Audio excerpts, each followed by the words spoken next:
नमस्कार दोस्तों, मैं आलोक शर्मा आप सभी का स्वागत करता हूं आज के इस वीडियो में। और आज हम समझेंगे संघीय व्यवस्था कैसे चलती है। जैसा कि मैंने इसके पहले वाले वीडियो में बताया था आपको कि संघवाद क्या होता है। संघवाद होता है सत्ता का बंटवारा, जो शक्तियां होती हैं उनका बंटवारा। जैसे कोई देश है, देश को आपने छोटे छोटे राज्यों में बांट दिया और जो पूरे देश की पावर थी, सत्ता थी, शक्ति थी, उसको भी आपने अलग अलग स्तर पर बांट दिया। कुछ शक्तियां आपने केंद्र सरकार को दे दी कि कुछ कानून ऐसे हैं जिनको केवल केंद्र सरकार बना सकती है, और कुछ कानून बनाने का अधिकार आपने राज्य सरकारों को दे दिया। यह हो जाता है सत्ता का बंटवारा। लेकिन संघीय व्यवस्था चलती कैसे है? क्या इतना आसान होता है इन सब अधिकारों को अलग अलग स्तर पर बांटना? यही सब आज हम इस वीडियो के द्वारा समझेंगे।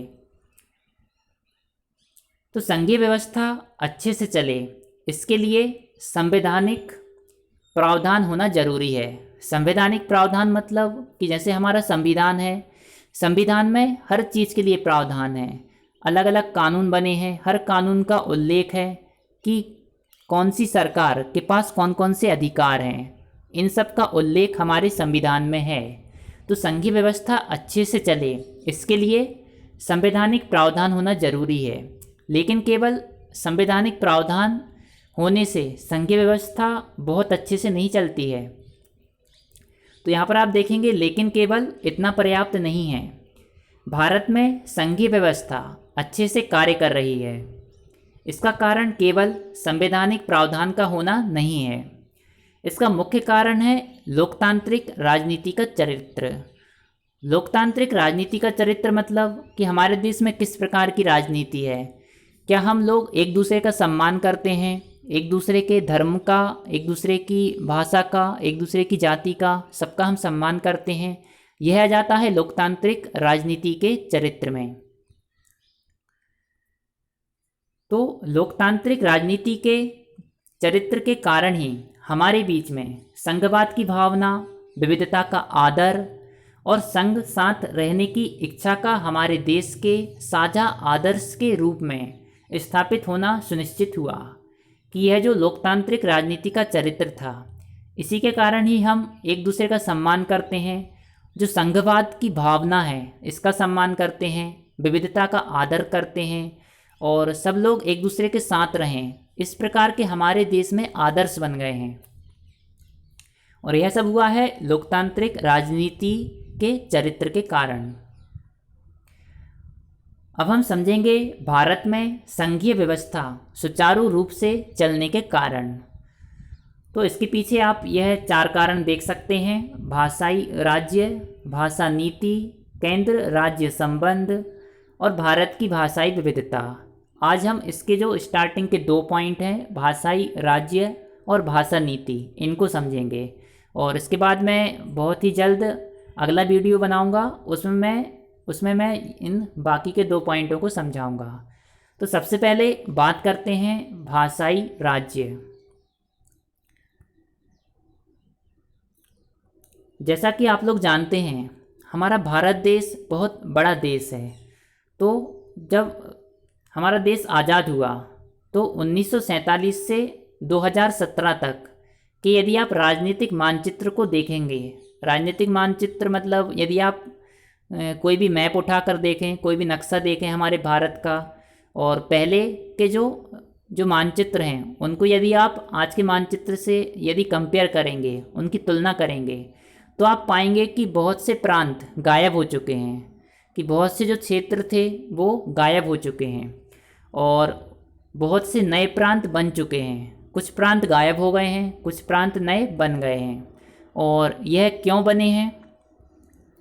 और कई प्रांतों की सीमाएं, क्षेत्र और नाम बदल गए हैं। कई प्रांतों के नाम बदल गए हैं, उनकी सीमाएं बदल गई हैं, उनके क्षेत्र बदल गए हैं और बहुत से नए प्रांत बन गए हैं। यह बनने का मुख्य कारण है उन क्षेत्रों में बोलने वाली भाषा।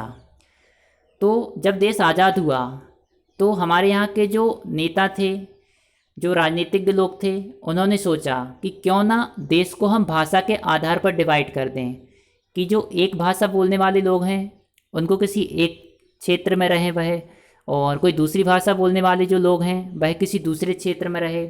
इस प्रकार से देश का बंटवारा करने का विचार नेताओं के मन में आया।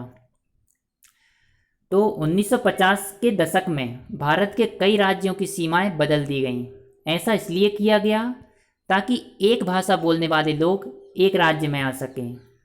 इसके बाद कुछ राज्यों का गठन भाषा के आधार पर न होकर उनकी संस्कृति, भूगोल और जातीयताओं को रेखांकित और उन्हें आदर देने के लिए भी किया गया, जैसे नागालैंड, उत्तराखंड और झारखंड। तो कुछ राज्यों का जो विभाजन था वह तो भाषा के आधार पर कर दिया गया कि जो एक ही प्रकार की भाषाएं बोल रहे हैं उनको किसी एक राज्य में रहने के लिए बोल दिया जाए, और जो दूसरा राज्य है उसमें कुछ विशेष प्रकार की कोई दूसरी लैंग्वेज जो बोलते हैं उसको बोलने वाले लोगों को उस राज्य में रहने के लिए बोल दिया जाए। इस प्रकार से राज्यों का बंटवारा हुआ, राज्यों की सीमाएं तय हुई। और इसके अलावा भी भाषा के अलावा जैसे कुछ समुदाय होते हैं वो किसी विशेष धर्म के होते हैं, कई बार कुछ आदिवासी लोग होते हैं, तो उनकी अपनी ही एक अलग परंपरा होती है, अलग संस्कृति होती है, और ऐसे लोगों के लिए भी अलग से राज्यों का गठन कर दिया गया। तो यहीं पर आप देख सकते हैं, यहाँ पर लिखा हुआ है कि कुछ राज्यों की सीमाएं भाषा के आधार पर बदल दी गईं, और जो कुछ राज्यों का गठन था वह उनकी संस्कृति, उनकी परंपरा, उनकी जातीयताओं के आधार पर कर दिया गया। और संस्कृति, भूगोल और जातीयताओं के आधार पे जिन राज्यों का गठन किया गया उनमें से हैं नागालैंड, उत्तराखंड और झारखंड। अब हम बात करते हैं भाषा नीति के बारे में। तो हमारे संविधान में किसी भी एक भाषा को राष्ट्रभाषा का दर्जा नहीं दिया गया है। हम हिंदी को हमारी राष्ट्रभाषा के रूप में मानते हैं, लेकिन संविधान में यह नहीं लिखा हुआ है। संविधान में हिंदी को राजभाषा का दर्जा दिया गया है। तो यहाँ पर आपको याद रखना है, हिंदी हमारी राष्ट्रभाषा नहीं है, हिंदी हमारी राजभाषा है, और संविधान में इसका उल्लेख राजभाषा के रूप में किया गया है। तो हिंदी लगभग 40% लोगों की मातृभाषा है। अन्य भाषाओं के संरक्षण के लिए भी बहुत से उपाय किए गए हैं। संविधान में हिंदी के अलावा अन्य 21 भाषाओं को अनुसूचित भाषा का दर्जा दिया गया है।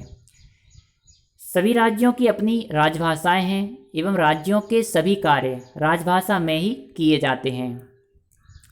तो ऐसा नहीं है कि हमारे संविधान में यदि हिंदी बोलने वाले लोग ज़्यादा हैं तो केवल हिंदी का ही प्रयोग पूरे देश में किया जाए।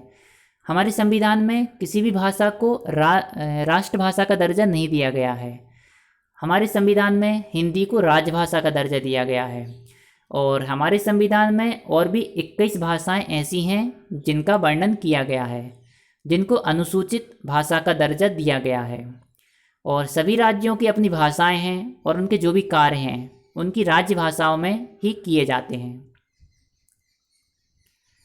संविधान के अनुसार अंग्रेजी का प्रयोग सरकारी कार्यों में 1965 में बंद हो जाना चाहिए था, परंतु अन्य गैर हिंदी भाषी प्रदेशों ने मांग की कि अंग्रेजी का प्रयोग जारी रखा जाए। तमिलनाडु ने इस मांग को लेकर उग्र रूप भी ले लिया था। केंद्र सरकार ने हिंदी के साथ साथ अंग्रेजी में भी राजकीय कार्यों को करने की अनुमति देकर इस विवाद को सुलझाया कि संविधान के अनुसार तो 1965 तक जो सरकारी कार्य हैं उनमें अंग्रेजी का प्रयोग बंद हो जाना चाहिए था, लेकिन जो कुछ गैर हिंदी भाषी प्रदेश हैं, राज्य हैं, जहाँ पर हिंदी भाषा का प्रयोग बहुत ज़्यादा नहीं किया जाता है, तो उन्होंने मांग की कि जो अंग्रेजी का प्रयोग है यह सरकारी कार्यों में भी जारी रहे, क्योंकि उन राज्यों में हिंदी भाषी लोग बहुत ही कम थे। और इसी प्रकार से जो तमिलनाडु राज्य है इसने इस मांग को लेकर उसने काफ़ी उग्र रूप भी ले लिया था।